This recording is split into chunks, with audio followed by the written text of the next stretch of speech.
Welcome to another episode of My Weird Prompts, an AI-generated podcast featuring the random prompts of Daniel Rosehill as answered by a revolving cast of friendly AI characters.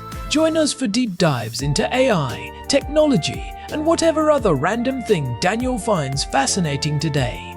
Subscribe on Spotify or your favorite podcatcher. Now, today's episode. My Weird Prompts is an AI-generated podcast produced by Daniel Rosehill, a verified human with documentation to prove it. While every effort is made to ensure our AI hosts draw from credible sources and run on cutting-edge models, they do occasionally make things up with alarming confidence.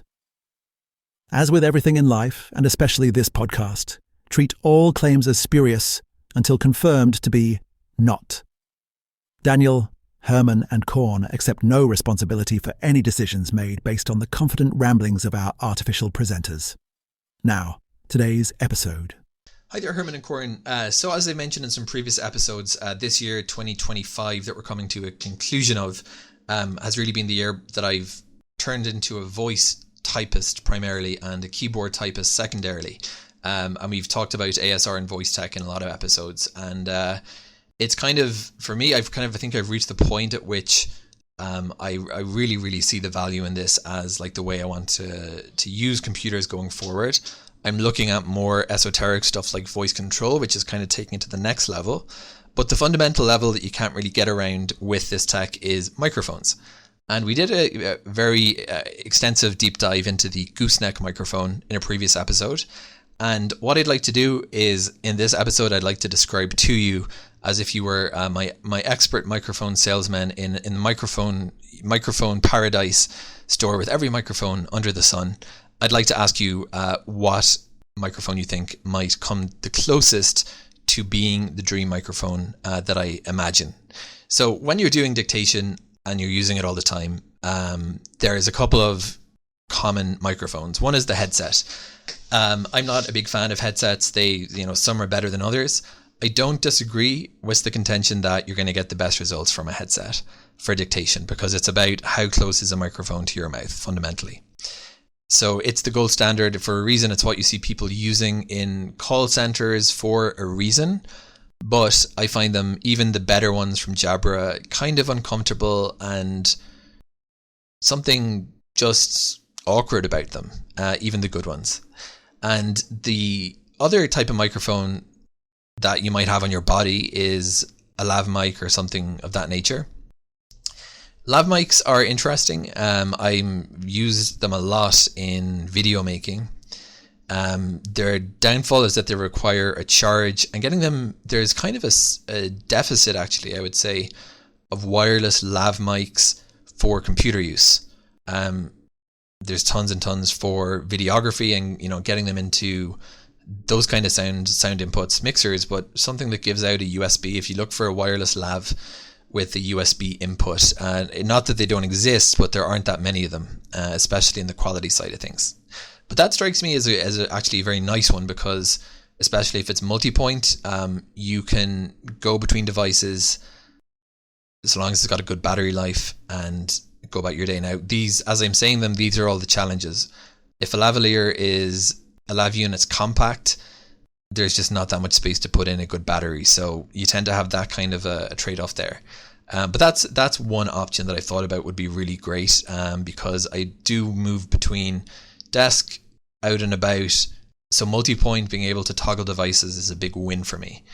I'll tell you other microphones that I don't like, and sorry for anyone who's, if you're not really interested in dictation, I give you permission to turn off because this is really specific stuff here. But these are my likes and dislikes for microphones.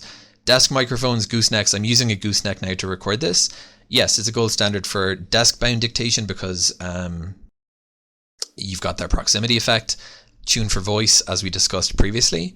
What I don't like about them is that the fun of voice for me, or part of the benefit, is supporting a more flexible work style. By which I mean you're spending more time standing, you're doing house chores, you're out and about.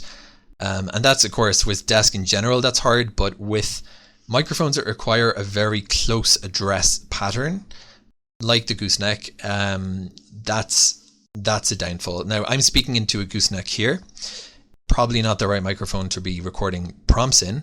But if I turn off to my right side there, where my screen is, and if I turn off to my left side, you're going to hear the drop off in pickup. So when I'm thinking about when I do my best sort of voice dictation, or when I enjoy it the most, I love writing this way. Absolutely adore it. It's a great way to just kind of literally sit back and think. And if you can't kind of really sit back, it's better than typing, in my opinion, but it's still very constricting. You have to hunch over your microphone. Studio microphones, ATR 2020 dynamic mics aren't typically recommended for this workflow. So what would I like? Probably a few microphones. If I'm doing this all the time, I'd like to have a little inventory of mics for different purposes. I already kind of do, but I don't feel like any of them are the superstars I want in my collection. But the one I'd love on my desk would be something at the end of the desk. I have kind of a big, long, wide desk, quite deep, 80 centimeters. And what I was thinking of when I picked up a boundary microphone, I was actually hoping to be able to mount it on the wall, or at least at the back of my desk, point it forward, and have that 80 centimeter to 1 meter being able to get decent pickup at that distance. And then the other thing would be the off-axis tolerance. So as mentioned, I don't, if you have to be very specific about let's say you're in a quiet environment like a home office, or maybe you've got the luxury of a private office, you don't have a tremendous amount of variable noise in the ambient environment. You might have an air conditioner, but you have kind of steady sound sources. And you don't want, from the pickup pattern, you don't need something that's so dialed in. Like, you want to be able to pivot a little bit about your body as you talk. And again, that comes down to the technical parameters. So I'll stop there. That's probably a whole bunch of detail. I'll tell you that this is an important mission for me, as you can tell. I've Amazon, AliExpress, but I'll tell you something else, and that's that over the course of the year, I've tried, the approach of spending conservatively on like a fairly, a $30, $40 gooseneck, a $40 headset, just to try them out without sort of spending a whole bunch. And what I'm looking for really is on the next one, when I can afford it, they're a really, really good microphone that's going to be my go-to for a good number of years. So I'm looking for a quality manufacturer that's going to handle this use case very well. Be specific. Tell me manufacturers, tell me products, tell me technical parameters to look for, tell me names, and give me a sense of price. Thanks, Herman and Corn. Welcome to my weird prompts. I am Corn, and I am sitting here in our living room in Jerusalem with my brother, Herman Poppleberry. Today we are diving into a topic that is very close to home, because it actually comes from our housemate and friend, Daniel. It is good to be here, Corn. And yes, Daniel has been on quite the journey this year. He has essentially abandoned the keyboard in favor of voice dictation. It is a fascinating transition, but as he is finding out, the hardware is often the biggest bottleneck. Most people do not realize that the difference between a 90% accuracy rate and a 99% accuracy rate is almost entirely dependent on the quality of the signal hitting the computer.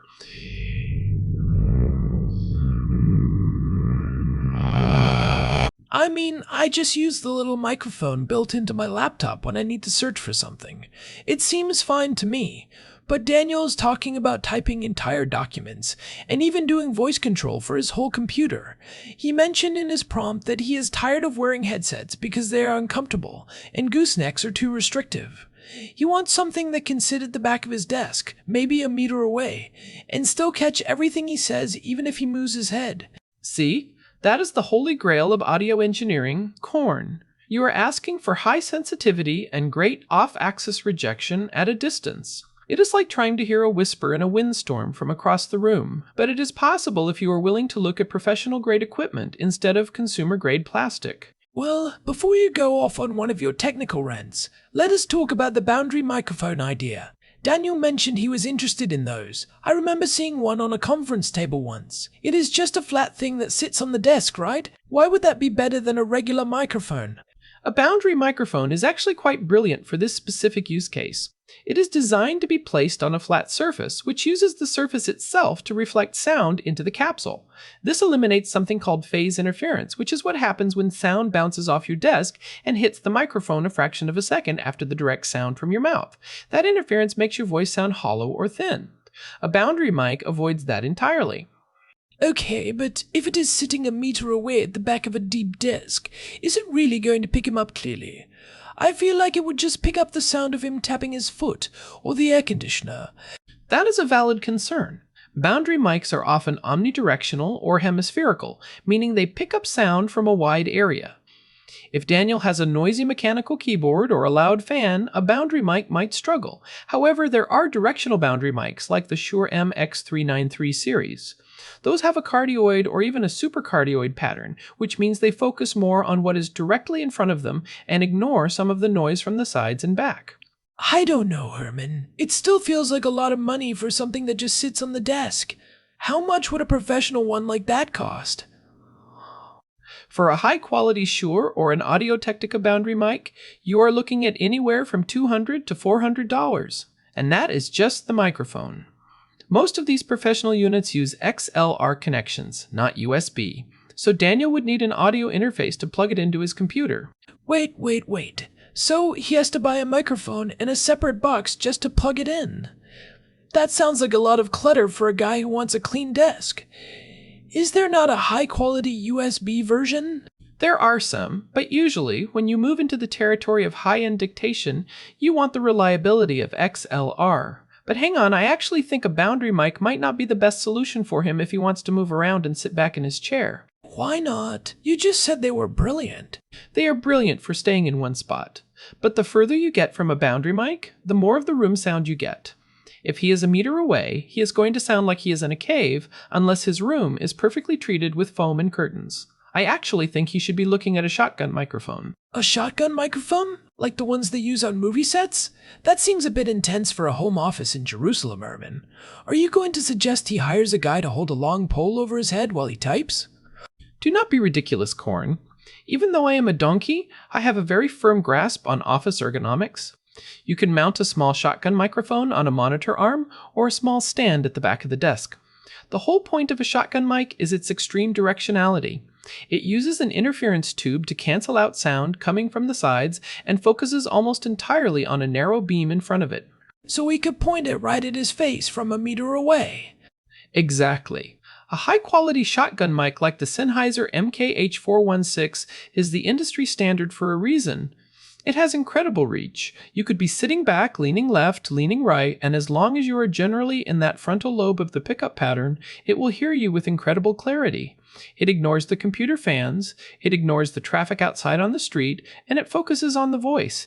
I just looked up that Sennheiser model you mentioned on my phone. Herman, that microphone is nearly $1,000. That is insane.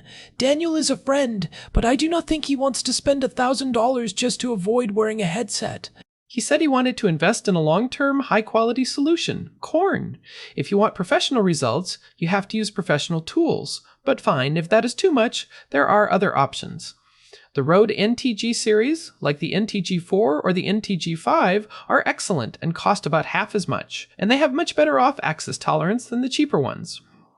I still think you are over-engineering this. What about the wireless lavalier idea? He mentioned that too. I use those for my little videos sometimes. They are small, you clip them on, and you can walk all over the house. I have thoughts on that, but let us take a quick break for our sponsors first.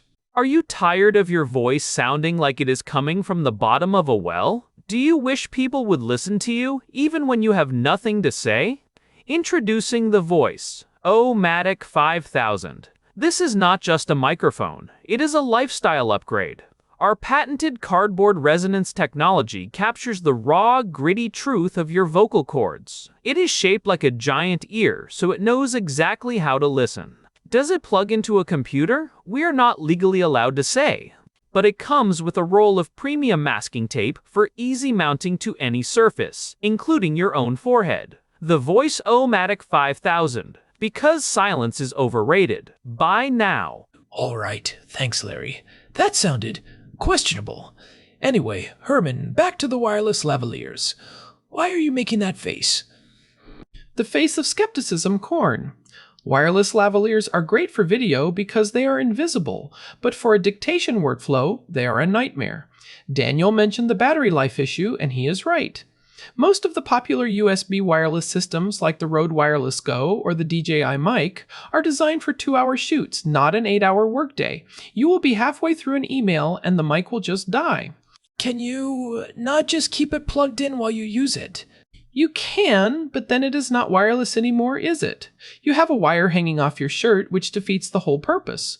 Plus, those little microphones are omnidirectional. They pick up everything. If Daniel is typing while he talks, or if he has a fan on, the computer is going to hear all of it. For high-accuracy AI dictation, you want the highest signal.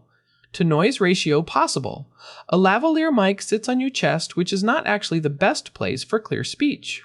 The best place is about 6 inches from your mouth, slightly off to the side. Okay, so if the boundary mic is too room dependent, and the wireless lav is a battery nightmare, and the shotgun mic costs as much as a used car, what is left? We need to look at the technical parameters Daniel should be hunting for. If he really wants that deep desk setup, he needs to look for 3 things. First, sensitivity. He needs a condenser microphone, not a dynamic one. Dynamic mics, like the ones singers use on stage, require you to be right up against them. If you are a meter away, a dynamic mic will hear nothing but silence. Okay, so condenser mic. What is the second thing?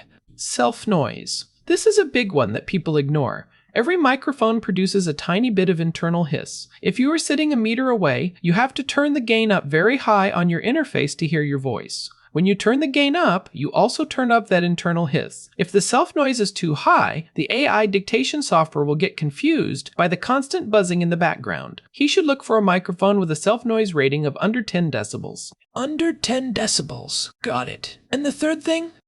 Off-axis coloration. This is where cheap microphones fail. When you move your head to the side, the sound of your voice changes. On a bad mic, it sounds like you suddenly went underwater. A good microphone, like a high-end shotgun or a premium small diaphragm condenser, will still sound like you, just slightly quieter. This is crucial for Daniel because he said he wants to move around. So, give me some specific names. If you were Daniel, and you had a reasonable but healthy budget, what would you actually buy? If I were him, I would go with a small diaphragm condenser microphone mounted on a high-quality boom arm that can reach over the monitors. Specifically, I would look at the Beyerdynamic MC93 or the Neumann KM184. Herman, you are doing it again. You are picking the most expensive things. A Neumann? That is a legendary studio brand. Because it works, Corn. But okay, let us find a middle ground. For a manufacturer that offers great value, look at Audio-Technica. Their AT4053B is a hypercardioid microphone that is often used in film, but is fantastic for indoor dialogue. It is about $600. It is a buy once, cry once kind of deal. It will last him 20 years. $600 is still a lot of money. Let me suggest something. What if he just got a really good boundary mic and put it on a little wedge so it points up at his face? That could work. The Shure Beta 91A is a boundary mic often used for kick drums, but it is actually very good for speech because it can handle a lot of volume and has a very integrated preamp. It is about $300. But again, he needs an interface. Let us talk about the interface for a second. Daniel mentioned he wanted a USB solution. If he has to get an XLR mic, what is a simple, high-quality box that does not take up his whole desk? He should look at the Focusrite Scarlett Solo or the Motu M2. They are small, they plug in via USB, and they provide something called phantom power, which the condenser microphones need to work. These interfaces have very clean preamps, which helps with that self-noise issue I mentioned. A Motu M2 is about $200. So we are looking at about $500 to $800 total for a professional setup. That is a significant investment. It is, but think about the return on investment. If Daniel is typing thousands of words a day by voice, and this setup saves him 10 minutes of correcting errors every hour, it pays for itself in a month. Plus, the comfort of not having a headset squeezing your brain all day? You cannot put a price on that. I suppose so. I still think a sloth like me would just be happy with a cheaper gooseneck, but I understand Daniel wants the best. You mentioned manufacturers. Who else should he look at? Sennheiser, Shure, and Audio-Technica are the big three for a reason. They have been doing this for decades. If you want something a bit more boutique, Earthworks makes incredible microphones with almost zero self-noise and a very natural pickup. Their Icon Pro is a broadcast mic that is actually designed to look good on camera and sounds amazing from a distance. It is an XLR mic, but it is built like a tank. What about the technical specs for the interface? Anything special there?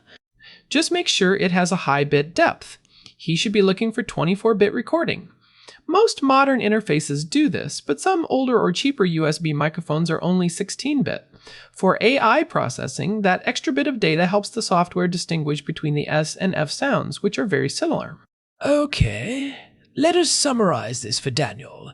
He has a few paths he can take. Path 1 is the boundary mic. He should look at the Shure M X393 or the Beta 91A. It will be clean on the desk, but he might need some rugs or curtains to stop the room from sounding like a cave. Correct. Path 2 is the Pro Reach solution, a shotgun or hypercardioid mic like the Audio-Technica AT4053B or the Rode NT-G5, mounted at the back of the desk, pointed at his chin, and he can lean back and talk all day. This is the most accurate solution, but the most expensive. And path 3 is the wireless lavalier, which you seem to hate. I do not hate it, I just think it is the wrong tool for this specific job. But if he really wants wireless, he should look at the Sennheiser EWDP series. It is a professional digital wireless system. The battery life is much better and the signal is rock solid, but that setup will cost him nearly $1,000 and he still has to clip it to his shirt every morning. I think he would prefer the desk-mounted options. It is just more set it and forget it. Exactly. And that is what a good workflow is all about. You do not want to be thinking about your microphone while you are trying to write. You want it to be invisible.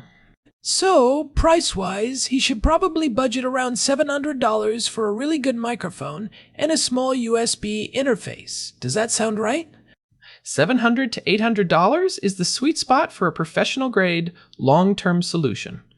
It sounds like a lot, but for someone who has made voice their primary way of interacting with the world, it is the most important piece of gear he owns. More important than the computer? In 2025? Absolutely. The computer is just a fast calculator. The microphone is the bridge between his thoughts and the machine. If the bridge is shaky, the whole process falls apart. That was surprisingly poetic for a donkey, Herman. I have my moments, Corn. I have my moments. Well, I hope that helps, Daniel. It definitely opened my eyes. I had no idea there was so much science behind just picking up a voice from across a desk.